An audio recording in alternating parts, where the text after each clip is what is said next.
Hello everybody, Z3KO Trinity with another episode of Book versus Movie. And boy, do we have a lot to talk about with this one. This is Stephen King's The Shining versus Stanley Kubrick's The Shining.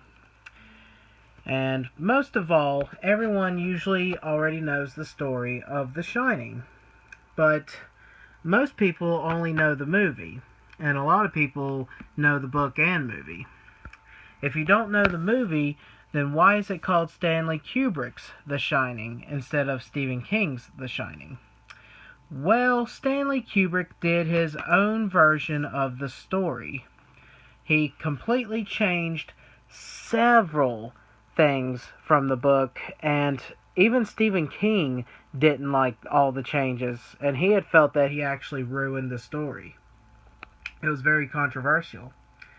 So that's why this is called Stanley Kubrick's The Shining. I'm going to be talking about the differences of between the two before I pick which one's my favorite. So if I'm just going to let you know ahead of time, there is going to be some major spoilers, but I'm pretty sure everyone on the planet knows the story of The Shining. But if for some reason you don't, and you're currently reading the book or planning to read this book, or vice versa, planning to watch the movie for the very first time, I advise you to wait until you do that and then come back and watch this video. But I'm going to go ahead and get right into it.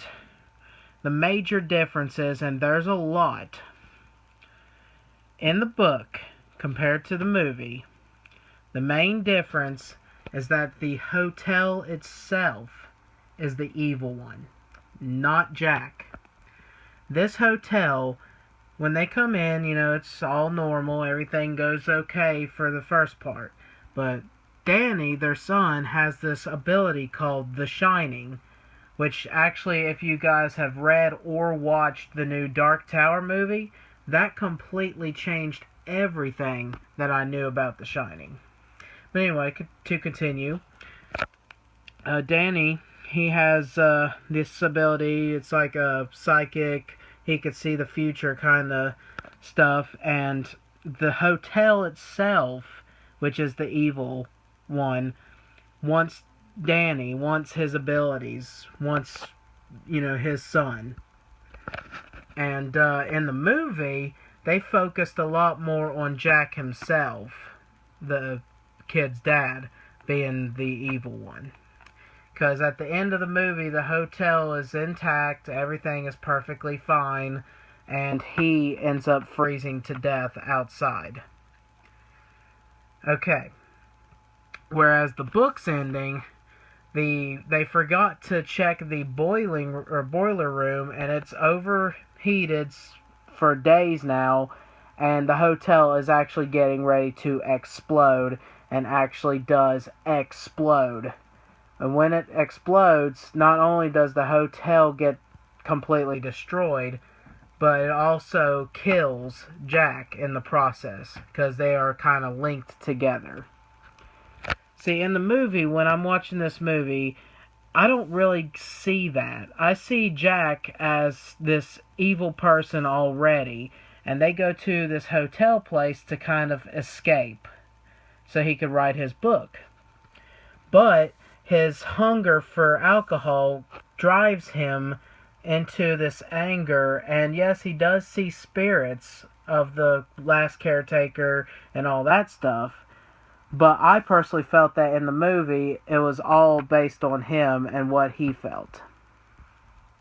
Compared to the book, even in the book, when he's fighting against his son and stuff, he snaps out of the trance and says, "Doc, I love you. I want you to know I love you with all my heart." I mean, just out of nowhere. I mean, this whole entire time, he's been trying to kill him and his mom.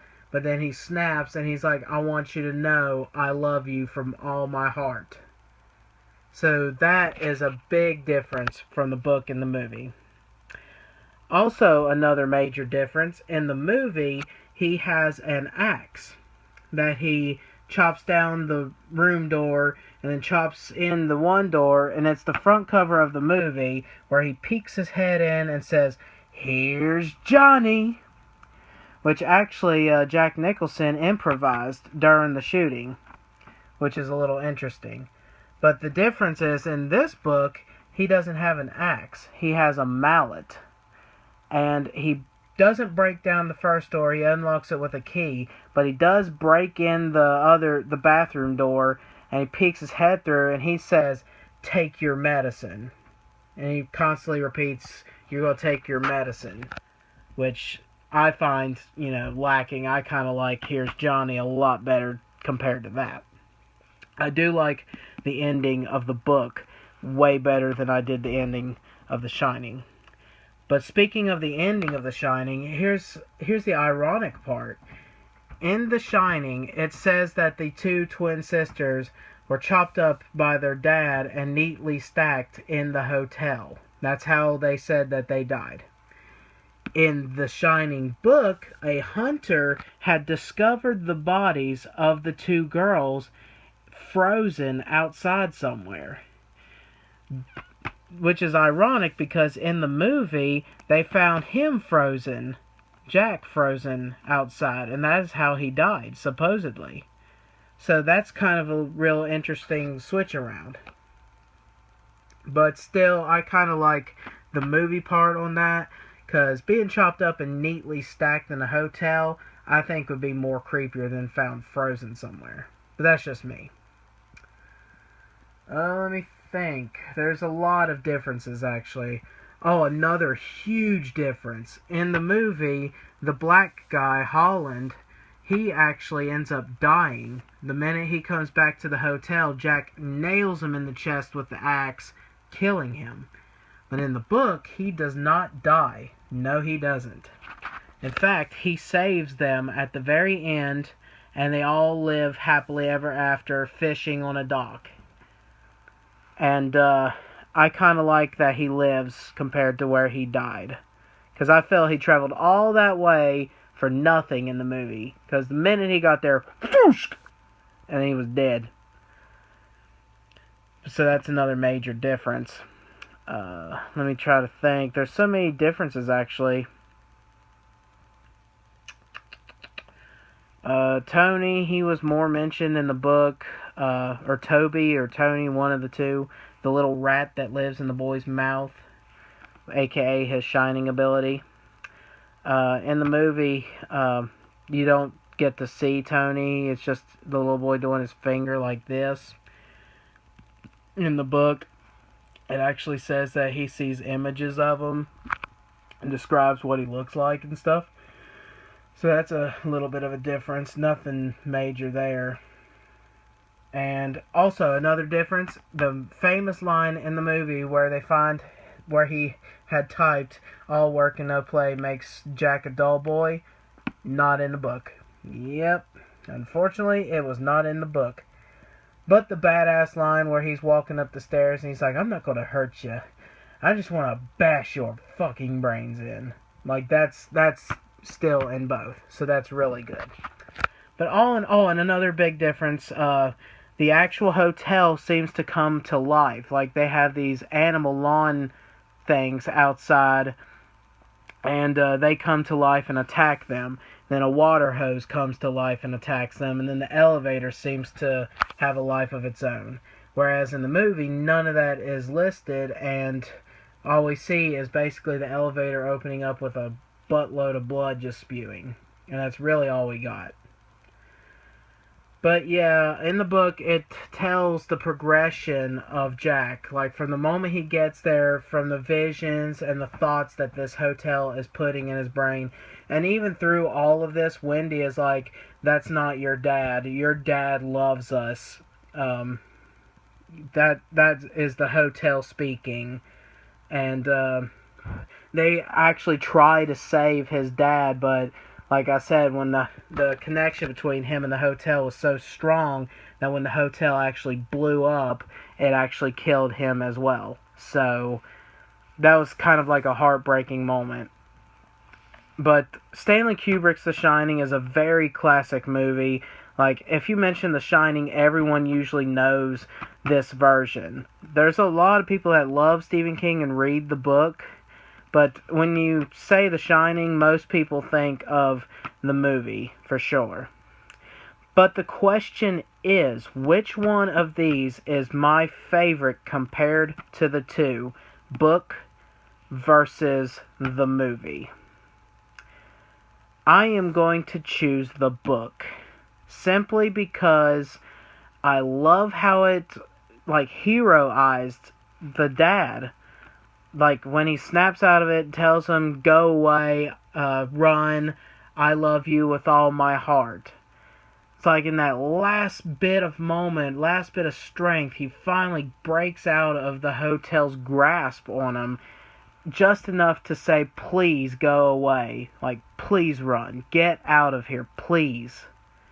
And in the movie, it's just straight up, it seemed to me like he was just a creepy ass dude from beginning even to the end. Like, driving on the way there, talking about the Donna party, just entering the hotel for the very first time. I just felt like this was a messed up dude. And he stays messed up through the whole movie until he meets his demise by freezing to death. So I like how they characterized him way better in the book. But I would have rather preferred that they chose an axe instead of a mallet, because I think an axe would have been more, I don't know, just more terrifying, I guess. But in the book, he does hit Wendy in the chest with the mallet, and I guess that's what saves Holland, because he knocks him out. Like, he hits him in the back of the head, but it doesn't kill him. So I guess that's the reason why Stephen King had chose such a plain instrument, blunt instrument, to do that with.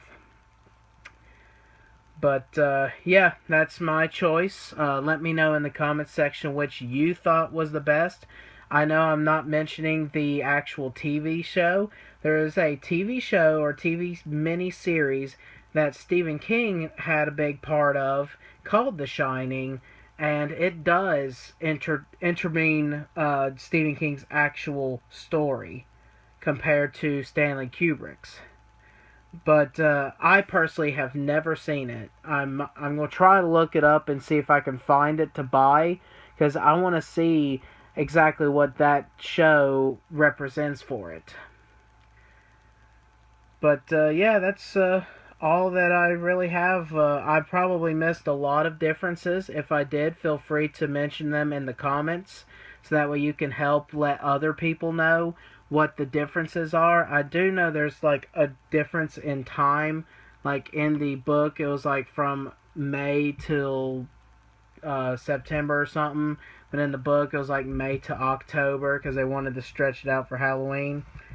And also, there's a difference with the dog man in the book. He was like, I want to huff and puff. And he starts like talking, and the boy sees him. Whereas in the movie, Wendy just kind of sees him giving some old Abraham looking muff sucker a blowjigs. Or doing something. I don't know. That's just what it looked like he was doing. So, by all means. But yeah, I choose the book. I think the book had a better ending, a lot more happier ending, because they were all in a dock fishing together. His mom, him, and Holland. I love how the movie The Dark Tower kind of blew my mind with the whole Shining thing. So that was really cool. If you have not seen the movie, I'm not going to spoil nothing. It's just a big hidden Easter egg. And actually, that movie has 3 hidden Easter eggs. So be sure, if you're watching the movie, to look out for them. I'm not going to mention what they are, but if you happen to see them, you'll know what I'm talking about. But I hope you guys enjoyed the video. Let me know in the comments section below what you thought. And I'm going to end the video with actually a different routine. Usually I ask you guys a question and you guys usually never answer. But this time I'm going to have you guys ask me anything you want about Stephen King. Anything you want. And in the next Stephen King book versus video, I will answer it. But thank you guys so much for all your support, everything you do. I hope you enjoyed the video, and